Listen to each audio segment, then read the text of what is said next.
Beaches Fairy here. Happy New Year, everyone! And for tonight's video, I want to take this opportunity to thank all the people who have supported me throughout my journey, not only in my vlogging, but also in my businesses.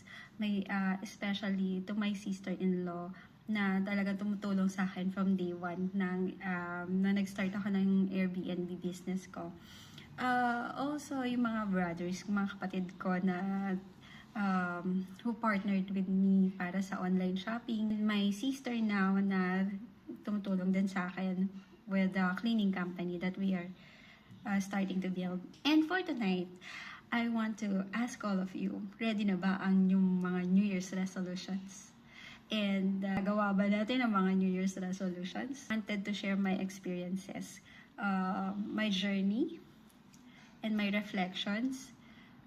I hope may mapulot kayo sa mga sasabihin ko. And aim is to inspire people who are like me before. I want to share kasi God gave me this opportunity to share. So why not? I want to talk about my New Year's resolution. Before, I was a very, very negative person. Lagi nakaano sa utak ko na pag masyado ako masaya ngayon, malulungkot ako mamaya. It changed when my friend in college, si Richmond, he sent me a link, a documentary called Law of Attraction. It was when in my late 20s or early 30s. I was here in Dubai back then.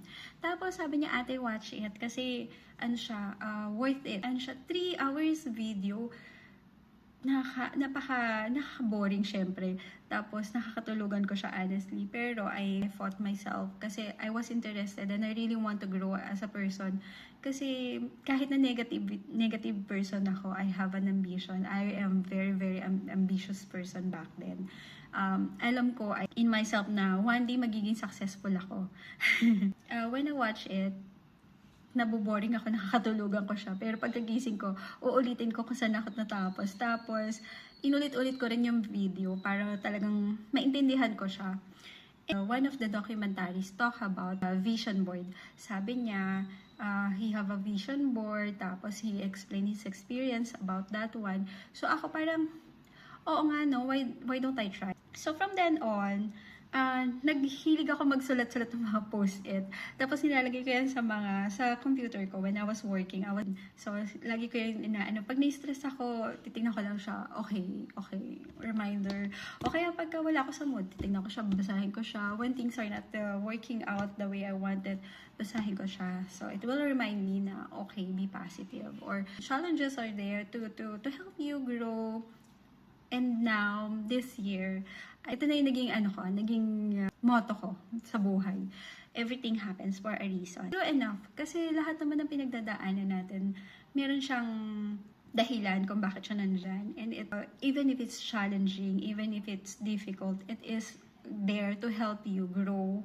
And before naalala ko, nagbe-bed space pa lang ako. Nasa 10th floor ako. Whenever I am going, kasi nag-stair ako back then, gusto ko mag-stairs. So, pag naglalakad ako, nare-realize ko, parang pag nasa 8th floor, 9th floor na ako, mas mahirap na siya. Alam mo, doon mo nararamdaman na pag nakakapagod. From ground floor, akyatin mo, nakakapagod, diba? Pero na-realize ko, ganun din yung buhay eh. Kapag malapit ka na sa goal mo, nakakapagod. Tapos pag narating mo na yung goal mo, parang wow. Anyways, after I watch it, nagkaroon ako ng will to write my nakalagay doon, I want a 1 million pesos in my bank account. Tapos I want my own house, my own car, and then I want to travel. After that, it didn't happen the same year or the second year. I traveled on 2016. That was my first trip outside Dubai. After that, yearly na ako nakakapag-travel. And that same year, I went with my family, with my kids and my mom to Hong Kong. 2020, when my mom came here, nagkaroon din ako ng sasakyan. Meron ako license pero hindi ko siya nagagamit kasi I was alone, so for what is the car? Tapos noong 2020, when they came here, I needed a car. So I bought my own car. 2022, it was not intentional, but I was forced to buy a house. But this house opened an opportunity for me to do Airbnb. 1 million wala pa, pero soon. 2020, I did my own vision board. As you can see, meron siyang BMW X7 na siya. Before, it was X6. Ngayon, hindi ko pa siya nare-reach. Pero, who knows? So, what I am trying to say is, in order for us to get what we want, we need to write it down. We need to set it a goal. And in the goal, we need to set up a timeline. Kaya I think yung mga nakasulat ko nung una, hindi masyadong nag-materialize sooner kasi wala siyang timeline. And parang sinulat ko lang siya, gusto ko lang siya, ganyan. November 2023, I started the ultimate goal. I called it the ultimate goal. I set up a really, really huge dream that I want to achieve. Actually, it's worth 65 million. That's a ultimate goal. I put the target to achieve it on October or third quarter of 2028. So, abangan nyo yan. And now that I'm telling you this, I will be more forced to really work on achieving it. I need to push myself more to achieve it. I also put the ways. The ways how I will achieve it. I put here, as you can read, I said I want to be a property manager and a cleaning company. So ako, but I just put it there. I did not really do anything. Pero ako sa Airbnb, one of the ways is the Airbnb. I have Airbnb that time, isa pa lang. So I said I really need to work on this one. I did not really work on my property management. Meron lang akong colleague. I was courting her. I was courting her since 2023 or 2024 na. Whenever I'm seeing her in the toilet, I will tell her, "Oy, ano na? How's your unit? Do you want to rent it to me para ako na lang yung mag-Airbnb? Airbnb ko yung unit mo." She's always telling me na, may tenant ako, ganyan, hindi pa expired yung okay. But every time na magkikita kami sa toilet, "Oy, kamusta na? Ano na?" ganyan.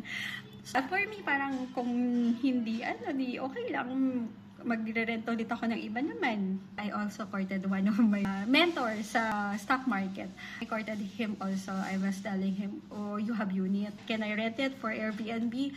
Tapos parang hindi pa siya decided. Tapos he came back to me June or July, yeah. And then he said, "Okay, game. Let's do this." August, I started my own Airbnb, my second Airbnb. It is located in Coast Residences in Pasay, near PICC. Commercial. After that, November, first girl that I was courting for the Airbnb is located in Shore 2. So, as she sent me a message, she said, "You free? Are you in the office? I will go down to talk to you." I said, "Okay." I was thinking, what is it about? Tapos, lo and behold, she asked me, "I want to run an Airbnb, but I want you to manage it for me." And I was like, "What? Seriously?" I was like, really yung ngiting tagumpay kasi nga, I never did anything. I just put it in the ultimate goal. And I put it there in my room, sa likod ng cabinet, tapos nandun yung bed ko. Lagi ko siyang nakikita, lagi ko siyang tinitingnan, lagi ko siyang binabasa.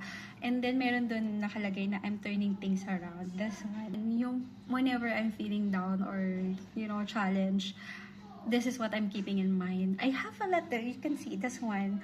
Ito naman yung mahilig talaga ako ng mga sulat-sulat to keep on reminding myself of whenever I'm feeling down or challenges is there, it will always be there. Pero how you are going to face it, this is the thing. The difference between this and that goal is there is a timeline. This December, we operated already with my first 2 clients. Tapos, the second client brought me to the third client. And the third client have 2 units. So, ngayon, ipapamanage na rin niya sa akin yung second unit. And then, the second unit also bring 4th client. So, now, I will have total of 7 units. 2 of those I'm running it. And 5 are from my clients. Tapos, since I have 7 units, I need cleaners to clean the units because my sister-in-law cannot handle it all by herself, especially if we will have a back-to-back guest So now, I don't have a choice but to materialize the cleaning company. What I really want to say is that in order to achieve something, you need to see it always. So you need to set up a goal, you need to write it down, or you can have a vision board para you can always see it. Kasi it will push you to do something about it. When you are writing the goal, set up a timeline para may stress sa deadline. Most importantly and especially, you need to guard your thoughts. As much as possible, what you will let into your minds are only positive things. Kasi if you will feed your mind negative things, what are you expecting? It's really an effort, but it can be done. I did it already. You don't really need to know how. Just be specific with your goals. I hope meron kayo napulot. And thank you so much for your time. Happy New Year. Prosperous New Year.